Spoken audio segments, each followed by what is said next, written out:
જ્યારે પણ આપણે ભારતનો નકશો જોઈએ છીએ ને ત્યારે આપણું ધ્યાન જાય છે મોટી મોટી પર્વતમાળા ઉપર. પણ ક્યારેય વિચાર્યું છે કે આ પહાડોને પાર કેવી રીતે કરાતા હશે? આ જે પર્વતીય ઘાટ છે ને એ ખાલી રસ્તાઓ નથી. ના, એ તો એવા રાજમાર્ગો છે જેણે આપણા દેશના ઇતિહાસ, સંસ્કૃતિ અને વેપાર આ બધાને એક આકાર આપ્યો છે. તો ચાલો આજે આપણે આ અદ્ભુત રસ્તાઓની એક સફર પર નીકળીએ. તો સૌથી પહેલાં એ સમજીએ કે આ ઘાટ કે દર્રા આખરે છે શું. જરા કલ્પના કરો કે તમારી સામે એક વિશાળ અડીખમ પહાડ ઊભો છે. હવે એ પહાડની વચ્ચેથી એક કુદરતી રસ્તો નીકળે છે, એક એવો દરવાજો જે બે અલગ અલગ વિસ્તારોને જોડી દે. બસ આ જ છે ઘાટ. સદીઓથી મુસાફરો, સૈનિકો, વ્યાપારીઓ બધા માટે આ જ રસ્તાઓ હતા. અને જુઓ, આ ઘાટોનું મહત્વ કોઈ એક જમાના પૂરતું નથી હો. એ તો સદીઓથી ચાલ્યું આવે છે. ઇતિહાસ પર એક નજર નાખીએ. ઈસવીસન પૂર્વે 326માં સિકંદર ક્યાંથી ભારતમાં આવ્યો હતો? ખૈબર ઘાટથી જ. પ્રાચીન સિલ્ક રોડ, જેની વાતો આપણે સાંભળીએ છીએ, એ નાથુલા જેવા ઘાટોને કારણે જ તો ધમધમતો હતો. અને વાત કરીએ આજના જમાનાની, તો આજે પણ ઝોજીલા અને ખારદુંગલા જેવા ઘાટ આપણી સેના માટે લાઇફલાઇન છે. એટલે જુઓ, સમય ભલે બદલાયો, પણ આ રસ્તાઓનું મહત્વ એ આજે પણ એવું ને એવું જ છે. તો ચાલો હવે આપણી આ સફરની શરૂઆત કરીએ. સીધા જઈએ ઉત્તર તરફ, બરફથી છવાયેલા હિમાલયના એ ઊંચા શિખરો તરફ, જ્યાં ભારતના કેટલાક સૌથી ઊંચા અને સૌથી મહત્વપૂર્ણ ઘાટ આવેલા છે. અને ઉત્તરમાં આપણો પહેલો સ્ટોપ છે લદ્દાખ. લદ્દાખને તો ઘાટોની ભૂમિ પણ કહેવાય છે. અને અહીંયા પહોંચો ને એટલે તરત જ સમજાઈ જાય કે કેમ. જ્યાં જુઓ ત્યાં ઊંચા ઊંચા પહાડો, અને એ પહાડોને જોડતા આ ઘાટ જ અહીંની સાચી જીવનરેખા છે. તો ચાલો લદ્દાખના કેટલાક મુખ્ય ઘાટો પર એક નજર કરીએ. સૌથી પહેલાં ખારદુંગલા. આ ઘાટ સિંધુ અને શોક ખીણને જોડે છે અને સૌથી અગત્યનું એ સિયાચિન ગ્લેશિયર સુધી પહોંચવાનો સપ્લાય રૂટ છે. પછી આવે છે તાંગલાંગલા, જે લેહ-મનાલી હાઈવે પર આવેલો છે અને લદ્દાખનો બીજો સૌથી ઊંચો ઘાટ છે. હવે વાત કરીએ ઝોજીલાની. આ કાશ્મીરને દ્રાસ સાથે જોડે છે અને આનો એક બહુ જ રોમાંચક લશ્કરી ઇતિહાસ છે, જેના પર આપણે હમણાં જ વાત કરવાના છીએ. અને છેલ્લે ચાંગલા. અહીંયા તો DRDOનું દુનિયાનું સૌથી ઊંચું સંશોધન કેન્દ્ર આવેલું છે. એટલે જોઈ શકો છો, દરેક ઘાટની પોતાની એક અલગ જ ઓળખ અને મહત્વ છે.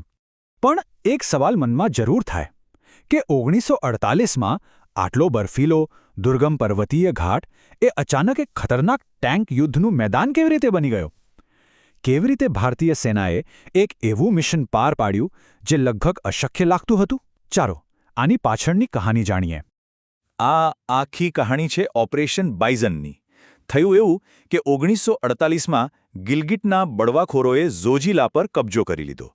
તેમનો પ્લાન હતો લદ્દાખને ભારતથી તદ્દન અલગ કરી દેવાનો. ત્યારે ભારતીય સેનાએ એક એવું પગલું ભર્યું જેની કોઈએ કલ્પના પણ નહોતી કરી. એ લોકો આટલી ઊંચાઈ પર ટેન્ક લઈ ગયા. આખી દુનિયા માટે આ એક આશ્ચર્ય હતું. આ એક અદ્ભુત હિંમત અને રણનીતિનું પરિણામ હતું કે 1 નવેમ્બર 1948ના રોજ ઝોજીલા પર ફરીથી આપણો તિરંગો લહેરાયો અને લદ્દાખ ભારતનું એક અભિન્ન અંગ બની રહ્યું. સારું, તો લદ્દાખથી હવે આપણી સફર આગળ વધે છે પશ્ચિમ તરફ, જમ્મુ કાશ્મીર અને હિમાચલ પ્રદેશ. આ એવા રાજ્યો છે જેમના ઘાટ પણ ઐતિહાસિક રીતે ખૂબ જ મહત્વપૂર્ણ રહ્યા છે. અહીં પીર પંજાલ શ્રેણીમાં પ્રવેશતા જ જાણે ઇતિહાસના પાના ખુલવા લાગે છે. જેમ કે પીર પંજાલ ઘાટ, જેને લોકો પીર કી ગલી તરીકે પણ ઓળખે છે. આ તો ઐતિહાસિક મુગલ રોડનો જ એક ભાગ હતો. પછી આવે છે બનિહાલ ઘાટ. એક જમાનામાં કાશ્મીરને મેદાની વિસ્તારો સાથે જોડતો આ મુખ્ય માર્ગ હતો, પણ હવે તો જવાહર ટનલ બની ગઈ છે. અને એક છે બુર્ઝિલ ઘાટ, જે શ્રીનગરને ગિલગિટ સાથે જોડતો, પણ હવે એનો અમુક ભાગ POKમાં હોવાથી ભારત માટે આ રસ્તો બંધ છે.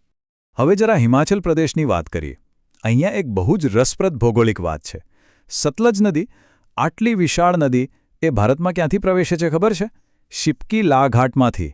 મતલબ કે ઘાટ ખાલી માણસો માટે જ નહીં, પણ નદીઓ માટે પણ પ્રવેશદ્વાર છે. આ જ તો છે કુદરતની કરાવત. આપણી યાત્રા હવે પહોંચી છે ઉત્તરાખંડ. અહીંના ઘાટ ખૂબસૂરત તો છે જ, પણ સાથે સાથે ભૌગોલિક અને રાજકીય રીતે અત્યંત સંવેદનશીલ પણ છે. અહીં એક એવો સરહદી મુદ્દો છે જેને સમજવો ખૂબ જ જરૂરી છે. આ વિવાદ છે લિપુલેખ ઘાટને લઈને. જુઓ, પરિસ્થિતિ થોડી જટિલ છે. ભારતનું નિયંત્રણ આ ઘાટ પર છે અને ભારત તેને પોતાના પ્રદેશનો એક ભાગ માને છે. બીજી બાજુ નેપાળ છે, જે અમુક ઐતિહાસિક નકશાઓ અને સંધિઓનો હવાલો આપીને કહે છે કે ઘાટનો જે દક્ષિણ ભાગ છે એટલે કે કાલાપાની વિસ્તાર એ તેમનો છે. બસ આ બંને દાવાઓને કારણે આ વિસ્તાર લાંબા સમયથી એક વિવાદનું કેન્દ્ર બનેલો છે. તો ચાલો હવે હિમાલયના પશ્ચિમી અને મધ્ય ભાગમાંથી નીકળીને આપણી સફરને પૂર્વ તરફ લઈ જઈએ, એટલે કે પૂર્વોત્તર ભારત. અહીંના ઘાટ ચીન અને મ્યાનમાર જેવા પાડોશી દેશો માટે વ્યૂહાત્મક પ્રવેશદ્વાર તરીકે કામ કરે છે.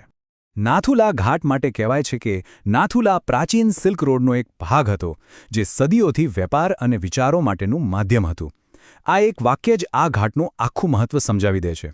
આ ખાલી એક બોર્ડર પાસ નથી, પણ એક એવો ઐતિહાસિક વારસો છે જેણે બે મહાન સંસ્કૃતિઓને જોડવાનું કામ કર્યું. હવે વાત કરીએ અરુણાચલ પ્રદેશના ઘાટોની, જે તેની વ્યૂહાત્મક સ્થિતિ દર્શાવે છે.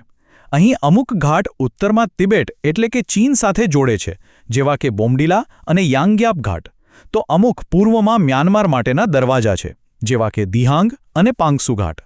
અને આ બધામાં સૌથી જટિલ છે દીફુ ઘાટ. આ એક એવો વિવાદિત ટ્રાયપોઇન્ટ છે જ્યાં ભારત, ચીન અને મ્યાનમાર ત્રણેય દેશોની સરહદો એકબીજાને મળે છે. આનાથી જ આ વિસ્તારની સંવેદનશીલતાનો અંદાજ લગાવી શકાય છે. સારું, તો હિમાલયની ઊંચાઈઓથી ઉતરીને હવે આપણી સફર પહોંચી છે દક્ષિણ અને મધ્ય ભારતમાં. અહીંના ઘાટ ભલે હિમાલય જેટલા ઊંચા ન હોય, પણ એમનો ઐતિહાસિક વારસો ખૂબ જ સમૃદ્ધ અને મહત્વનો છે. હલ્દી ઘાટી, આ નામ સાંભળતા જ મહારાણા પ્રતાપની વીરતા અને એમનો સંઘર્ષ યાદ આવી જાય છે. પણ શું આપણે જાણીએ છીએ કે આ જે ઐતિહાસિક યુદ્ધ લડાયું હતું એ અરવલ્લી પર્વતમાળાના એક ઘાટમાં જ લડાયું હતું? આ બતાવે છે કે કેવી રીતે આ માર્ગો ઇતિહાસના નિર્ણાયક પળોના સાક્ષી રહ્યા છે. મધ્ય અને દક્ષિણ ભારતના ઘાટો પણ ઇતિહાસથી છલોછલ છે. જેમ કે મધ્યપ્રદેશનો અસીરગઢ કિલ્લો, જેને દક્કણનો દરવાજો કહેવાતો. માનવામાં આવતું કે જેનો આ કિલ્લા પર કબજો એનો આખા દક્ષિણ પર કબજો. પછી છે મહારાષ્ટ્રનો ભોર ઘાટ. આ એક પ્રાચીન વેપાર માર્ગ પણ હતો અને એક ઐતિહાસિક યુદ્ધનું મેદાન પણ બન્યો. અને છેલ્લે કેરળ અને તામિલનાડુને જોડતો પાલક્કડ ગેપ. પશ્ચિમ ઘાટમાં આ એકમાત્ર મોટો ગેપ છે જેણે સંસ્કૃતિ અને વેપારના આદાનપ્રદાનમાં બહુ મોટી ભૂમિકા ભજવી છે. આ વાત તો ખરેખર બહુ જ રસપ્રદ છે. મહારાષ્ટ્રમાં એક ઘાટ છે, નાને ઘાટ. એનો મતલબ થાય છે સિક્કાનો ઘાટ. કેમ? કારણ કે એનું નામ મરાઠી શબ્દ નાને એટલે કે સિક્કો પરથી આવ્યું છે. પ્રાચીન સમયમાં આ જગ્યાએ વેપારીઓ પાસેથી ટેક્સ એટલે કે કર વસૂલવા માટે એક ટોલ બૂથ હતું. આ નામ જ એનો આખો ઇતિહાસ કહી દે છે, નહીં? આપણી આખી સફર હવે પૂરી થવા આવી છે.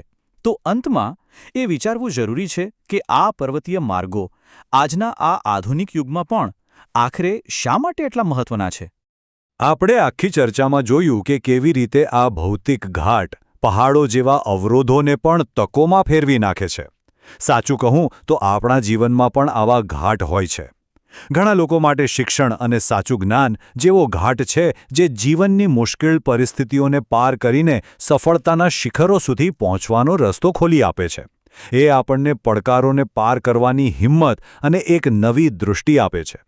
પણ હવે છેલ્લે એક સવાલ. આજનો યુગ હાઈ સ્પીડ ટનલ અને હવાઈ મુસાફરીનો છે. તો શું આવનારા સમયમાં આ પ્રાચીન પર્વતીય માર્ગો બિનજરૂરી બની જશે? કે પછી તેમનું સાંસ્કૃતિક અને વ્યૂહાત્મક મહત્વ હંમેશા આમ જ અકબંધ રહેશે? આ સવાલ પર વિચારવા માટે છોડીને આપણે આજના આ વિશ્લેષણને અહીં જ વિરામ આપીએ છીએ.